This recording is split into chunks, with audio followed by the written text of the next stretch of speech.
I have taken all the flavors of my favorite apple fritter and turned it into delicious homemade apple fritter bread. Hey y'all, Crystal and MrsHappyHomemaker.com here, and today I'm going to show you how to make homemade apple fritter bread. So I'm going to start off by adding 1 teaspoon of ground cinnamon to a bowl that has 1/3 cup of brown sugar inside of it. And I'm going to mix this up and I'm going to set it aside. Now in this bowl I have 3 apples that I have peeled and diced, and now to this I'm going to add a couple of tablespoons of white granulated sugar and about a tablespoon's worth of ground cinnamon. I'm going to stir this up and I'm going to set this mixture aside. Now in this bowl I have 1 stick of softened unsalted butter, and I'm going to add 2/3 cup of white granulated sugar to that, and I'm going to beat this up with my electric mixer until it's smooth and creamy. Now I'm going to mix in 2 eggs, 1 at a time.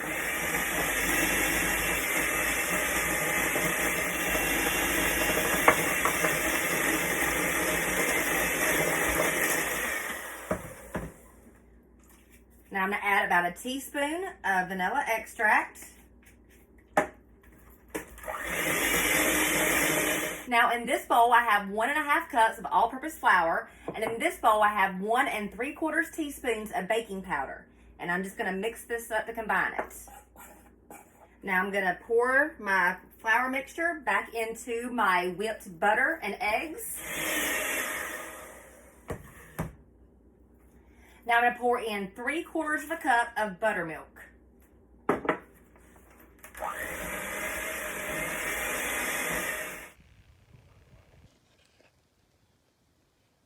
Now I have a loaf pan that I have sprayed with nonstick baking spray. I'm going to take half of my batter and scoop it in to my loaf pan.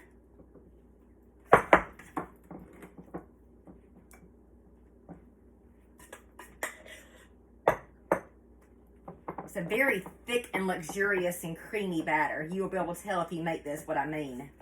Now I'm going to take half of my apple mixture and I'm just going to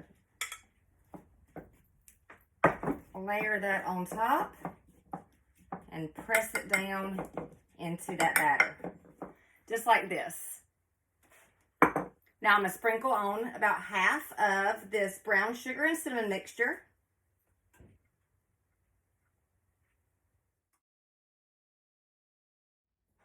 Now I'm going to take the other half of my batter and spread that on top.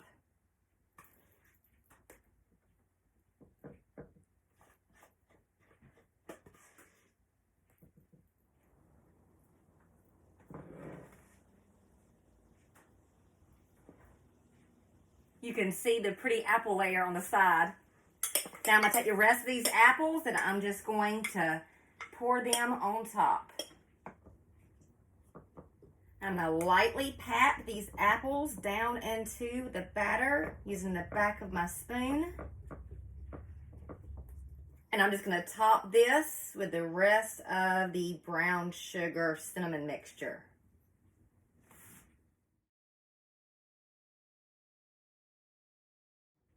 I'm going to take this to my oven. I'm going to bake it at 350 degrees for about 70 to 75 minutes. If you like this recipe, then check out my website, MrsHappyHomemaker.com, for more deliciously easy recipes. And you can find me across all the social media lands underneath Mrs. Happy Homemaker. Till next time, bye y'all.